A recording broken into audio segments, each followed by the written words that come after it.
Bonjour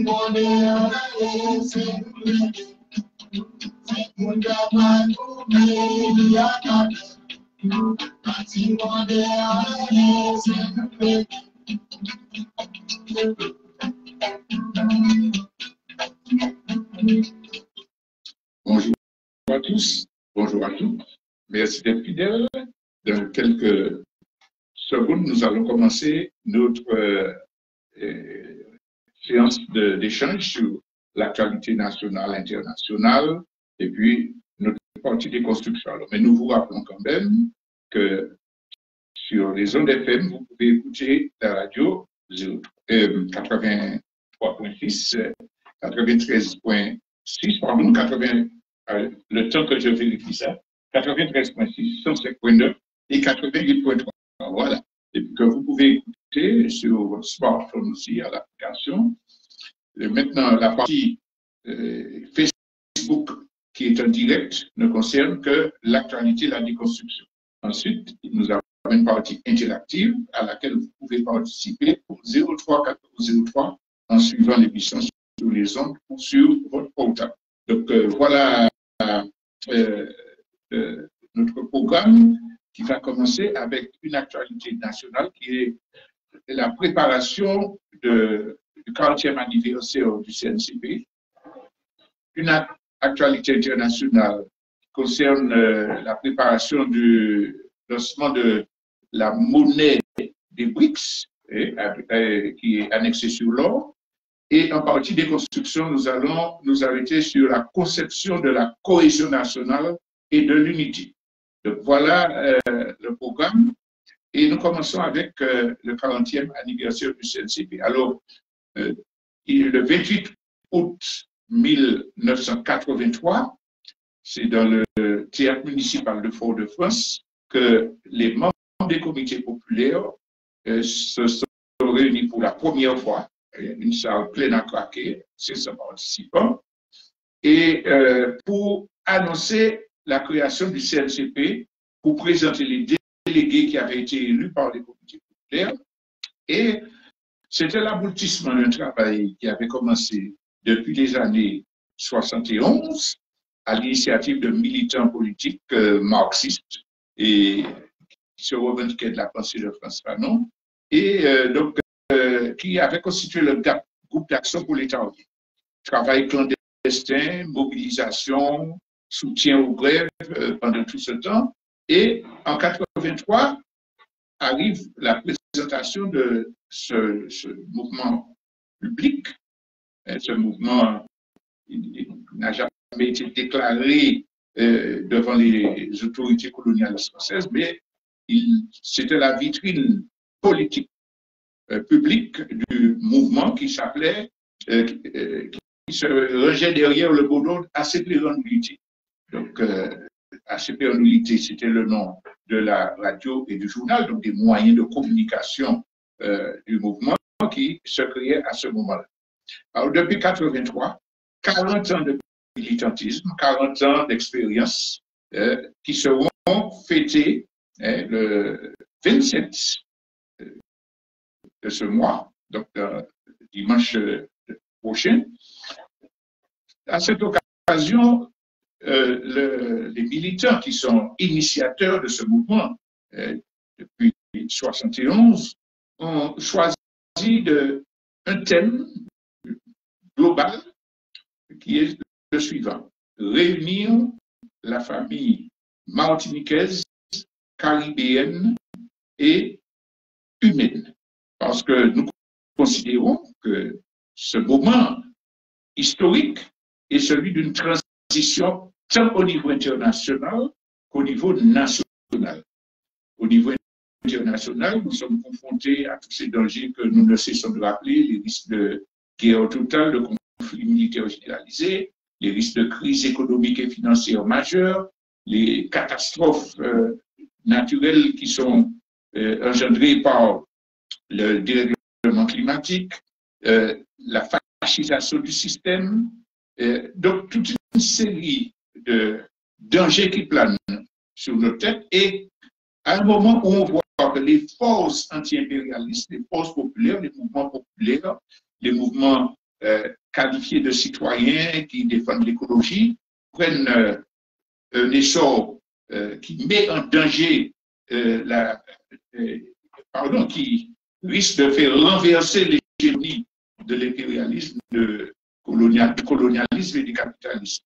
Donc, cette dynamique-là demande que nous nous préparions à des changements majeurs. Mais en Martinique même, nous réalisons qu'après plus de 50 ans de militantisme, les mouvements indépendantistes, les mouvements révolutionnaires, des bons spectaculaires ont été faits dans la société martiniquaise en termes de conscientisation, en termes d'organisation, en termes de résistance.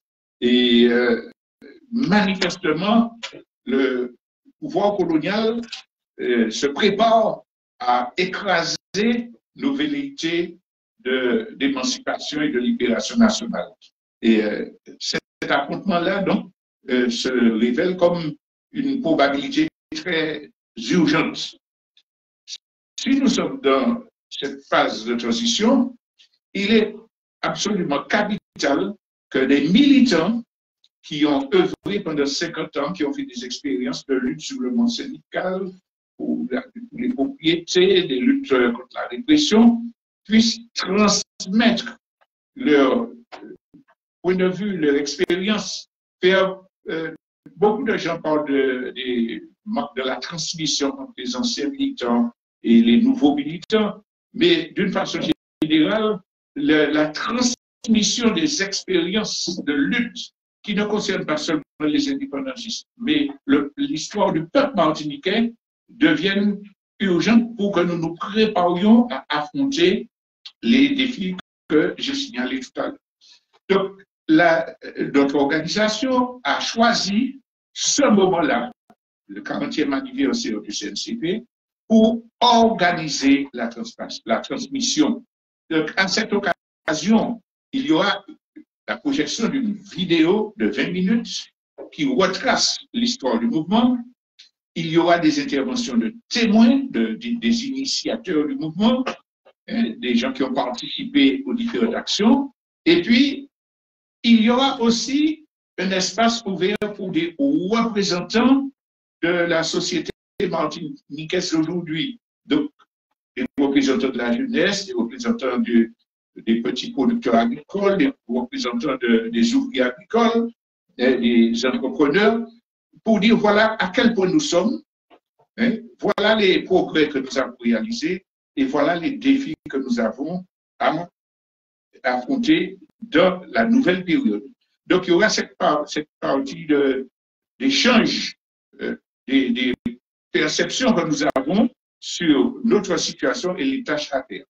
Et puis, il y aura, après, en fin de matinée, possibilité que tous ceux qui sont présents discutent avec les militants de façon informelle, parce que tous ceux qui se seront exprimés, les témoins, ceux qui ont mené des actions seront là et pourront échanger, faire part de leur expérience pour répondre aux questions qui sont posées par ceux qui viendraient participer à cet anniversaire. À côté de cela, il faut dire qu'il y a des stands qui vont mettre à disposition du public, bien entendu les publications de notre organisation, mais surtout des stands où des gens représentatifs des initiatives martiniquaises qui pourront également présenter leur travail. Alors, vous aurez beaucoup de gens qui demandent d'acheter le drapeau rouge, vert, noir ou différents symboles auront possibilité de se procurer ces objets-là. Nous avons des artistes, l'artisanat d'art que nous pourrons découvrir. Nous aurons également des associations qui interviennent dans le paysage martiniquais. Nous avons invité notamment l'Association des citoyens du Sud, nous avons invité Ethiopian World Federation. Bref, vous aurez des gens qui vont nous permettre de découvrir ce qui se fait de positif dans notre pays. Donc voilà ce qui est proposé. Alors, où se fera cette manifestation? à la place Mao au Lamentin. Ceux qui ne connaissent pas peuvent prendre repère sur la gare du TCSP. C'est accolé à la gare, directement derrière. D'ailleurs, on peut prendre l'entrée de la gare routière. On doit prendre l'entrée de la gare routière pour aboutir à cet espace où sera célébré le 40e anniversaire. Alors, je tenais à dire cela parce que, effectivement, dans cette période de transition que nous connaissons, la question du rassemblement du peuple martiniquais, la question de dépassionner les débats, de rompre les inimitiés se pose. Et pour cela, nous avons invité tous les Martiniquais, toutes les Martiniquaises, tous les amis de la Martinique, tous les Caribéens qui souhaitent échanger, qui souhaitent montrer notre volonté de construire cette unité, cette cohésion.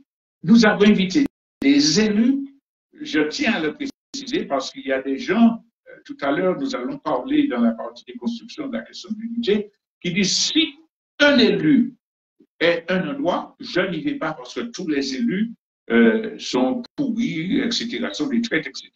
Vous comprenez bien que c'est une position qui ne correspond pas à la complexité de la vie et nous nous interdisons de trier entre nos compatriotes. Nous invitons tous ceux, toutes celles élus, religieux, militants qui souhaitent écouter notre expérience, découvrir notre expérience, s'informer et pour nous, c'est un pas vers la construction de l'unité du peuple martiniquais. Donc, je tenais à dire, à vous inviter tous les auditeurs qui nous appellent, tous les dimanches, qui partagent nos points de vue, notre démarche, même s'ils ne partagent pas toutes nos idées, à venir donc à ce moment qui se déroulera dimanche 27 à la place Marie. Le rendez-vous, c'est à 9 h. Le programme est très précis et très chargé. Donc, nous souhaitons que le maximum de gens viennent dès 9 h pour pouvoir découvrir les différentes activités que nous proposons. Voilà pour ce qui concerne l'actualité nationale. Pour ce qui concerne l'actualité internationale, je vais m'arrêter sur l'incidence de la déclaration des BRICS qui se propose de lancer une monnaie adossée sur l'or comme moyen d'échange et de commerce international et pour le commerce international. Le 15 août dernier, les BRICS, alors rappelons que les BRICS sont un organisme qui regroupe le Brésil, la Russie, l'Inde, la Chine et l'Afrique du Sud. Et ce groupe qui a créé une banque, qui a établi des partenariats économiques et constitue 3,2 milliards de personnes. Ça veut dire la moitié, en gros, la moitié de la population mondiale, 40% précisément.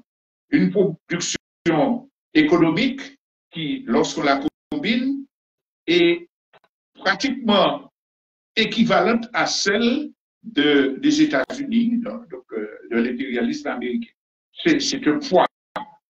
Et donc, les BRICS ont décidé de lancer une nouvelle monnaie qui est adossée sur l'or. Ça veut dire quoi? Ça veut dire que les banques des différents pays qui sont dans le BRICS ont accumulé des réserves d'or qui sont stockées et on va émettre des titres correspondant à cet or-là. Ça veut dire que ce n'est pas de la monnaie papier, ce n'est pas de la spéculation, ça veut dire que c'est quelque chose d'absolument garanti de sûr. C'est un or, un billet or, et le titre or correspond à 1 gramme d'or. C'est ça. Donc c'est du concret. L'or, c'est une valeur au refuge, c'est quelque chose qu'on ne peut pas mettre sur lequel on ne peut pas spéculer sans contrôle. Et donc, Imaginez que les réserves d'eau des BRICS s'élèvent à 5452,7 tonnes d'eau au premier trimestre 2023, ce qui équivaut, cette eau-là, à une valeur d'environ 350 milliards de dollars. Donc, sur cette eau qu'ils stockent, ils émettent des titres qui pourront être achetés par qui le veut et utilisés pour le commerce international, pour payer leurs importations, pour faire donc ils pourront faire des prêts auprès de la Banque des BRICS pour pouvoir acheter à n'importe quel autre pays qui ne serait pas déjà membre des BRICS. Pour vous dire que c'est quelque chose qui va faire un tremblement de terre économique, hein, c'est quelque chose qui va vraiment déstabiliser toute la structure, toutes les relations économiques internationales qui étaient fondées sur l'usage quasi exclusif du dollar dans le commerce international.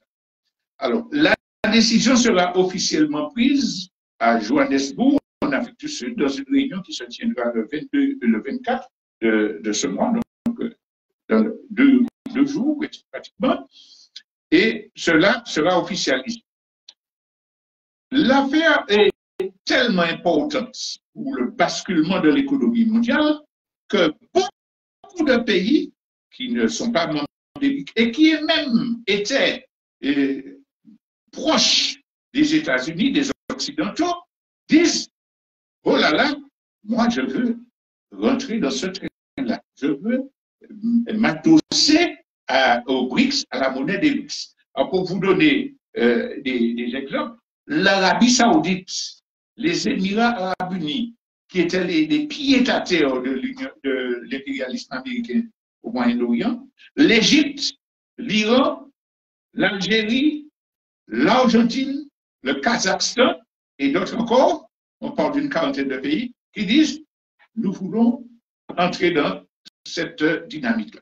Alors, le danger, c'est qu'il y ait un effondrement immédiat des monnaies européennes, de toute l'architecture du commerce impérialiste contrôlé par les Occidentaux, et ce qui va avoir qui aurait des répercussions internationales. Et c'est là que l'intelligence et la sagesse des promoteurs des BRICS jouent, parce qu'ils ont réaffirmé cette semaine encore que pour eux, il ne s'agit pas de lutter pour la dédollarisation. Leur objectif, ce n'est pas que les gens ne fassent plus de commerce en dollars, parce que si cette crise-là éclate tout de suite, eux-mêmes en subiront des conséquences, parce qu'il y a quand même des circuits économiques qui les rattachent à la circulation du dollar. Et ce qu'ils veulent, c'est de créer quelque chose d'alternatif pour équilibrer, pour compenser sur le long terme. Les États-Unis, les Occidentaux en général, seront obligés de revoir leur stratégie monétaire et économique et seront obligés pour ne pas couler. C'est ce qui est l'intérêt des BRICS qui annonce le lancement de la monnaie adossée sur l'eau. Et ils ne veulent surtout pas provoquer la crise. Ils veulent consolider une alternative qui, au bout du compte, va supplanter le dollar, mais sans provoquer de crise. Alors, ce qui est important à comprendre, c'est que jusqu'à présent, le dollar était, nous l'avons déjà expliqué dans notre émission, un moyen de chantage et de domination mafieuse par les États-Unis sur le reste du monde. On a déjà rappelé dans quelles conditions, et après les accords de Bretton Woods, on était obligé de faire des transactions dollars. Et ce qui permettait aux États-Unis d'avoir un déficit budgétaire astronomique parce qu'ils publient du dollar papier qui n'a aucune valeur. Mais ça ne sera plus possible. Alors, soit il faut, c'est le seul choix qu'ils ont d'ailleurs, et restructurer leur économie pour ne pas couler, soit ils s'entêtent avec leur politique impérialiste, ben, le résultat sera de toute façon la débat. Parce que, qu'est-ce qui a accéléré ce mouvement-là? C'est que non seulement les États-Unis profitaient de la domination de l'or pour contrôler l'économie, mais depuis quelques dizaines d'années, ils en ont fait une guerre, une arme dans la guerre économique pour détruire leurs voisins. Par exemple, saisissant les avoirs des pays qu'ils veulent couler. C'est le cas, par exemple, de la Russie, quand ces messieurs tout à fait maquilleusement déclarent qu'il faut bloquer les réserves de devises de la Russie, 600 milliards de dollars états-uniens décident de prendre l'argent, les avoirs ils l'ont fait pour la Syrie, ils l'ont fait pour l'Iran, pour tous leurs ennemis, ils bloquent l'argent de la personne, ils le volent. En clair, ils le bloquent, vous ne pouvez plus faire rien avec. Alors, quand ils ont décidé de faire ça, cela, non seulement n'a pas été payant, parce que les pays sanctionnés, comme la Russie, ont eu une politique qui leur a permis d'échapper à la débâcle. On a vu que le rouble est remonté, etc. Mais ils ont eu pour résultat d'effrayer tous leurs alliés. L'Arabie saoudite, qu'à un moment, les États-Unis avaient critiqué parce qu'ils avaient assassiné un journaliste, etc. Et tous les autres qui disent, bon, mais oui, mais milliards d'avoirs qui sont dans les États-Unis, dans les banques occidentales, eh bien, ils peuvent tout faire pareil avec, ils peuvent prendre le jeûner. Donc, il faut qu'ils sortent de ce chantage et préfèrent investir dans une initiative telle que celle prise par les BRICS. Donc, c'est un changement fondamental de l'économie mondiale qui est en train de se préparer.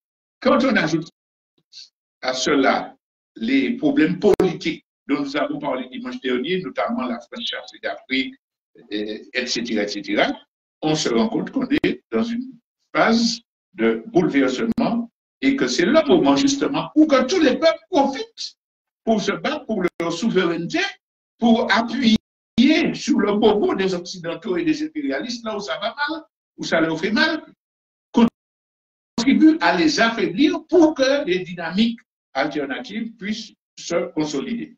Donc, il y a beaucoup de choses techniques que je n'ai pas volontairement développées pour ne pas allonger, parce qu'on aura l'occasion d'en reparler, mais je considère que cette décision qui a été prise, qui a été annoncée cette semaine-là, c'est un élément de plus pour nous faire voir que le monde, pour nous faire admettre l'idée réelle que le monde va changer de base. Voilà. Alors, maintenant, nous allons passer à la partie déconstruction. Est-ce qu'on fait une petite pub musicale? Oui, respirer.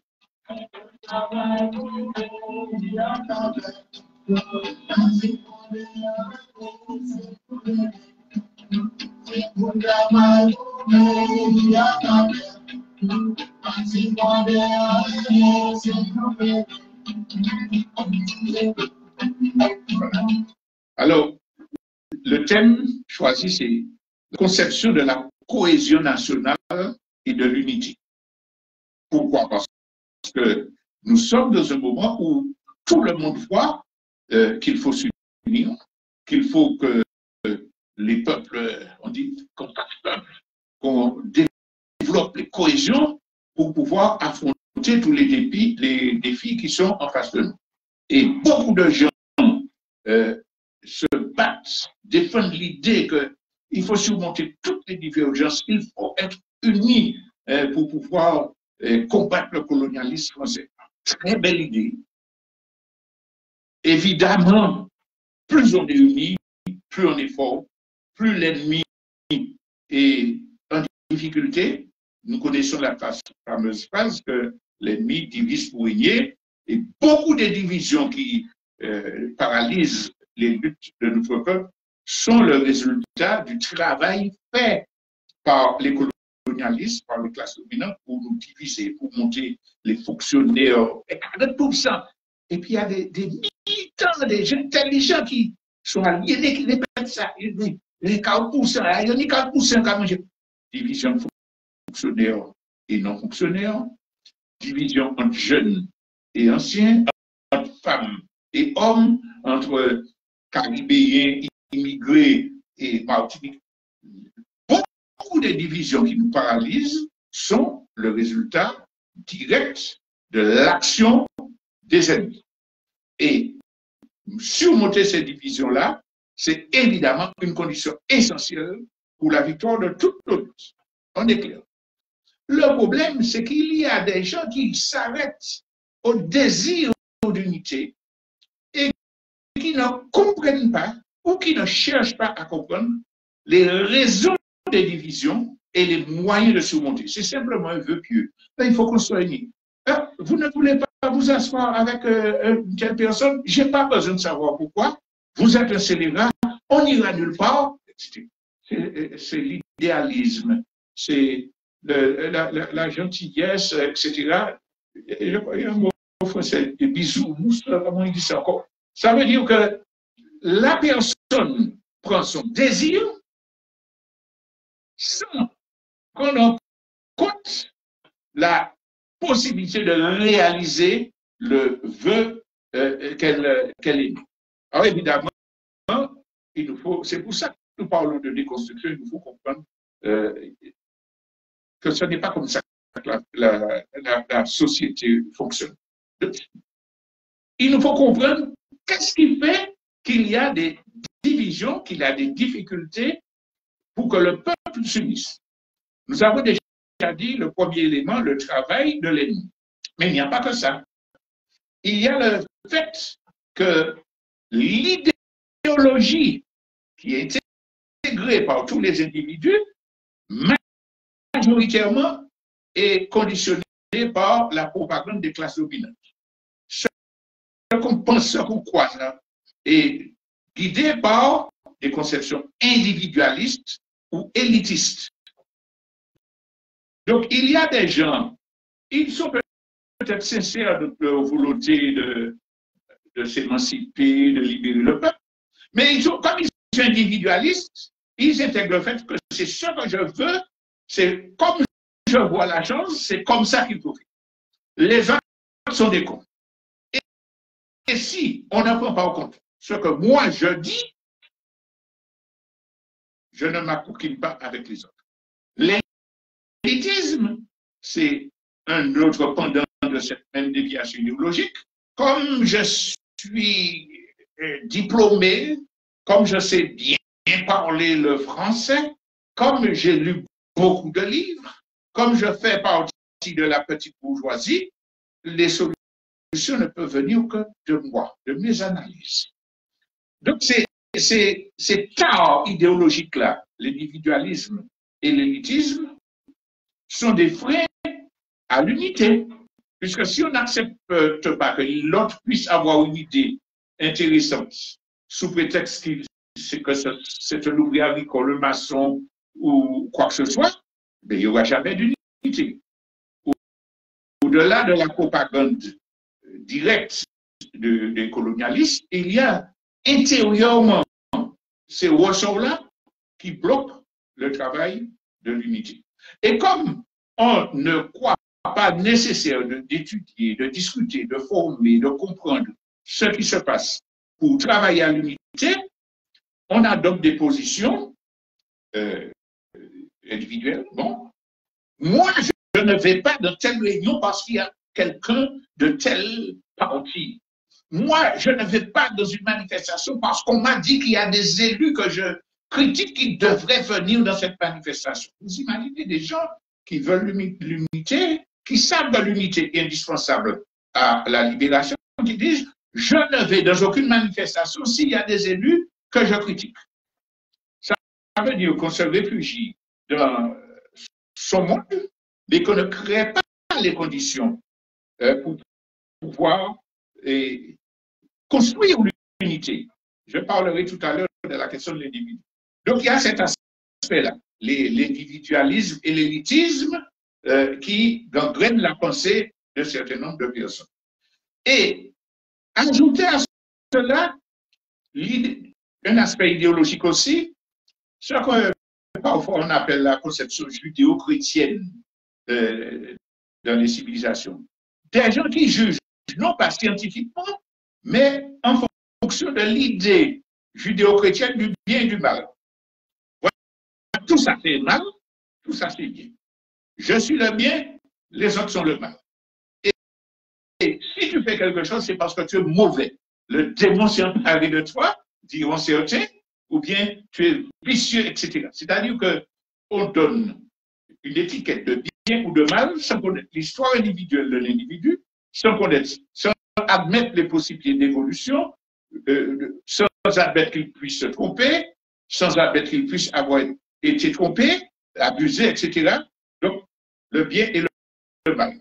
C'est tout à fait dans l'esprit des États-Unis, hein, le camp du bien, le camp du mal. Quand chacun aura réfléchi pour dire, quel que soit le domaine, que ce soit le comportement politique, les choix politiques, que ce soit le caractère de la personne qui est violent, qui est ceci, qui ne discute pas. Si j'enlève cette notion idéaliste du bien et du mal, et que je me mets à comprendre qu'est-ce qui peut expliquer que cette personne-là agisse de telle façon ou pense de telle façon, je ne pourrai jamais, mais jamais résoudre les contradictions, à savoir donc, je ne pourrai jamais savoir construire l'unité du peuple martiniquais. Il faut dépasser cette posture de juge moral qui souvent est à la base des prises de position de beaucoup de gens, et y compris dans les milieux militants, dans les milieux sincèrement militants, je dirais bien. Et puis, il y a un autre aspect qui est celui de l'idéologie de classe. Mais avant ça, quand même, je veux parler de ce fameux syndrome de Lynch. Maintenant, tout le monde emploie le mot, hein, le syndrome de Lynch, sans savoir ce que c'est, sans avoir étudié ce que c'est, sans avoir tiré des conséquences des pratiques qu'on doit avoir vis-à-vis de ce problème. Alors, rappelons que le syndrome de Lynch, c'est un dérèglement qui s'est installé dans nos esprits, dans notre culture, etc., du fait de l'action des colonialistes, des racistes et des traumatismes de l'esclavagisation de nos ancêtres. C'est une véritable maladie, c'est un véritable traumatisme pour que les choses soient claires, qui fait qu'on est poussé à la violence, à la division, comment dirais-je, à l'autodénigrement de soi, mais de son peuple aussi, et qui se traduit par tout un certain nombre de langages, etc. Yokusa, les Noirs disent comme ça, les Marxistes comme ça. C'est-à-dire qu'on cherche tous les prétextes pour se diviser dans le quotidien, pour ne pas résoudre les contradictions qu'on a à l'intérieur, sans comprendre que c'est en totale contradiction avec notre désir d'unité. Ça, c'est le syndrome de Lynch. Et je vais parler de la question de l'idéologie de classe. Heureusement qu'il y a la théorie marxiste qui nous permet de comprendre ce phénomène-là, mais maintenant, comme les capitalistes, les colonialistes occidentaux disent le marxisme, c'est pas bon, ben, les aliénés disent ah, je ne veux pas des marxistes, c'est des bails blancs, des bails juifs. Non, il y a une théorie qui nous permet de comprendre ce que c'est que l'idéologie de classe. Ce n'est pas une question morale, encore une fois. Quand on vit dans une classe particulière, quand on a des intérêts de classe, cela se traduit par les positions qu'on va prendre politiques. La formation qu'on reçoit, les idées, le milieu qu'on fréquente fait qu'on a des intérêts de classe. L'idéologie de classe, de la caste béquille, tout le monde la reconnaît, hein? Ils vivent en groupe, ils se considèrent supérieurs, ils considèrent que c'est la rentabilité de leurs investissements qui est primordiale et que l'être humain doit être écrasé pour qu'on fasse ses bénéfices. C'est une idéologie de classe. Et l'essentiel des gens qui, de cette communauté qui sont éduqués dans ça, qui ont des intérêts de classe, vont la défendre. On peut avoir des individus qui sortent, qui s'arrachent de leur classe pour défendre une idéologie d'une autre classe qu'ils adoptent. Ça, il y a la position de classe et l'être, la situation de classe. Donc, mais en Martinique, pour rendre cela plus concret, il y a des classes sociales, il y a des classes petites bourgeoises où le travail d'assimilation a été plus profondément et plus longuement fait. Ces gens-là, et ce n'est pas une question de morale, encore une fois, qu'ils soient honnêtes ou pas honnêtes, mais ils sont les premiers et les propositions qu'ils vont faire seront en général dans l'intérêt avec leur vision de classe. Donc, la question de l'idéologie de classe doit nous permettre de comprendre que ce n'est pas facile de faire l'unité. Parce que je veux faire l'unité avec des gens d'une classe qui ont des intérêts contraires à ceux de ma classe, mais ce ne sera pas facile. Et c'est pas, j'insiste sur le fait, ce n'est pas une question morale qu'il faut poser, c'est une question de réalisme. Comment fonctionne le cerveau humain? Comment fonctionne la société? C'est sur ça qu'il faut nous appuyer. Donc, connaître ces questions-là pour ne pas nous tromper. Pourquoi? Parce que dans le rapport de force que nous voulons construire pour combattre le colonialisme français, pour atteindre notre liberté nationale, notre émancipation, la question du rassemblement des forces est essentielle. Si c'est un petit groupe minoritaire de marxistes, tout seul qui dit « Ah, il faut ça pour le socialisme » et puis les autres vont parler, mais il ne va jamais arriver, il va continuer à parler, il ne va jamais arriver. Il y a des gens qui sont là, c'est l'indépendance, on va coller et puis un monde parce qu'il pour l'autonomie, on va parler et puis bon parce que il va vendre, ce militant-là va vendre, mais il ne va jamais avoir de rapport de force pour se libérer du colonialisme français. Donc, on peut se demander, est-ce que ce n'est pas en fait une position de classe? Parce qu'on ne veut pas changer, donc on agite des hochets pour ne pas construire l'unité nationale. Si on n'a pas la construction d'une unité nationale, on ne pourra pas battre le colonialisme. Ça veut dire quoi? Ça veut dire qu'il faut chercher des ponts qui relient tous ceux qui ont des intérêts opposés à ceux du colonialisme, y compris la petite bourgeoisie, les petits entrepreneurs, les petits capitalistes, les petits commerçants, qui n'ont pas la même idéologie de classe, mais qui ont les mêmes intérêts que tous ceux qui veulent libérer le pays. Donc, il ne faut pas les injurier. Il faut chercher des passerelles, des programmes qui les rallient. Si on veut avoir un rapport de force, il faut qu'on comprenne qu'il y a les mobilisations de masse qui sont indispensables, mais qu'il faut aussi avoir des soutiens dans les institutions, puisque c'est elles qui vont représenter, même si on critique le mode de choix de ces représentants-là, la population dans les institutions. Donc, si on travaille à leur donner des éléments, à combattre les thèses erronées qu'ils peuvent développer, mais avec respect, on peut arriver à ce qu'une frange des élus soutiennent ou bien restent en attente. Ça fait partie de la construction du rapport de force. Alors, si un militant formé, intelligent, diplômé s'oppose à cette thèse-là, il faut qu'il l'exprime. Comment je ferai pour gagner la lutte contre le pouvoir colonial si je ne développe pas une alliance la plus large possible avec tous ceux qui peuvent s'opposer ou neutraliser ceux qui pourraient aider le colonialisme. Si on n'arrive pas à cette idée-là, il faut qu'on se pose des questions aussi. Parce qu'on ne peut pas ne pas savoir que sans la construction d'un rapport de force en la faveur de notre libération, on ne va pas aller. Alors, on pourrait surtout dire que ça ne veut pas dire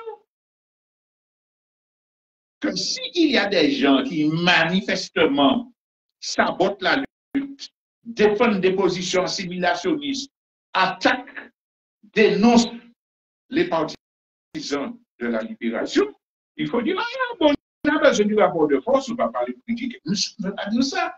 Ça veut dire qu'il faut critiquer sur la base d'arguments avec le respect humain, parce que quand vous dites, ah, vous êtes un chien, vous n'avez aucun espoir que cette personne-là puisse évoluer. Par contre, si vous respectez, vous dénoncez les arguments sérieusement, avec des éléments incontestables, eh bien, la personne, soit elle peut évoluer, soit elle s'oblige à évoluer contre son gré parce qu'elle verra qu'elle est isolée. Donc, il y a une tactique à employer, privilégiant la pédagogie, privilégiant la volonté de respecter l'homme, avec toujours à l'esprit que l'homme peut évoluer. Et je tiens à insister sur ce point-là parce que nous parlons d'une expérience militaire tout à l'heure.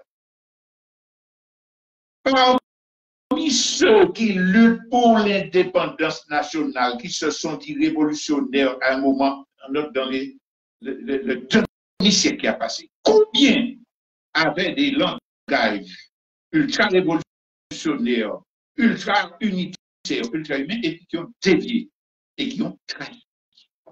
Combien? Il y en a. Ça veut dire que l'homme peut évoluer de ce qui paraît bien à la contre-révolution.